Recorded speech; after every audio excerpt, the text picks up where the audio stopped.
I, I guess some of the first things I remember best about the grandparents is my Grandma Scherer, because when I was 4, maybe, around there, she moved in with us.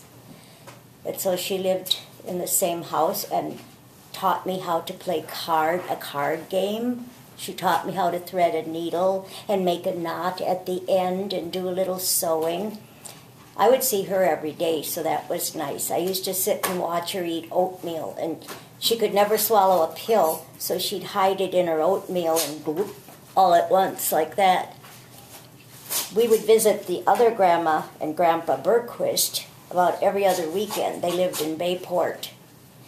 And she seemed more strict and more serious. I was a little nervous about her. You know, don't get into trouble, don't go in there, don't touch that. It was more different from Grandma Scherer. And besides, Grandma Scherer always gave dimes to kids, and a dime back then was a lot of money. But I don't think Grandma Berquist ever gave me dimes, or pennies for that matter. It was fun having Grandma Scherer there. I guess I remember my mom and dad a lot, of course, they're always there. And I remember begging for a nickel from my dad to get a popsicle, which he would never give. And I was cautioned not to bug Grandma Scherer too much, so I didn't ask her. She only gave it when she felt like it. Special days, Halloween, things like that.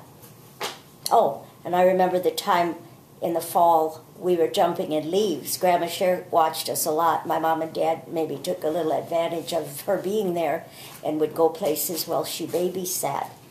And we were jumping in the leaves between the two houses, ours and the neighbors'.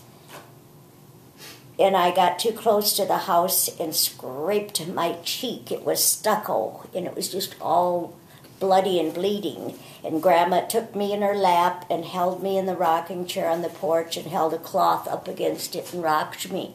And nobody had done that to me since I was born, probably. I don't remember it, and I felt so protected and comfortable. And I thought, gee, maybe I'll knock my other cheek, and so she can hold me again. No, she was affectionate and didn't care if she displayed it or not. And she drank beer.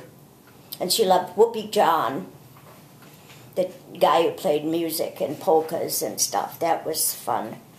But she got really sick with strokes, heart disease, and died when I was 6.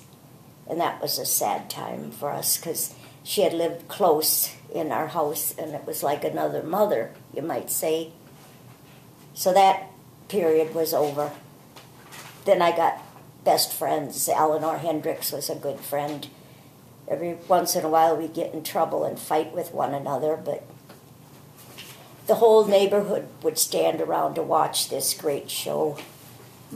Eleanor and Dottie's going to fight again. And they'd all gather around, and what we'd do is stand there and grab each other's clothes and shake. Maybe we'd get a ripped dress or something, but that was it. Then we'd go home. And then we'd be best friends again.